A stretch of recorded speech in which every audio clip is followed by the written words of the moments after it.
نمرہ احمد صاحبہ کے ناول نمل سے اقتباس۔ اخلاق۔ اگر کوئی انسان یہ کہے کہ میں سچ بولتا ہوں لیکن بس بد کلام ہوں، اور اگر کوئی انسان یہ کہے کہ میں سچ بولتا ہوں لیکن سب کو کڑوا لگتا ہے کیونکہ سچ کڑوا ہوتا ہے، یہ دونوں باتیں بے بنیاد ہیں، کیونکہ سچے لوگ بد کلام نہیں ہوتے اور منہ پھٹ اور تلخ کلام لوگ سچے نہیں ہوتے۔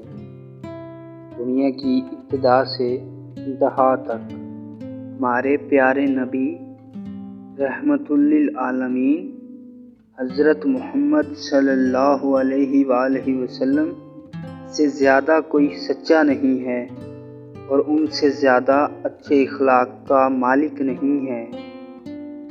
اس بات سے ہم نے یہ سیکھا کہ بد کلامی ہر طرح سے بری چیز ہے، چاہے جھوٹ کے لیے ہو یا سچ کے لیے۔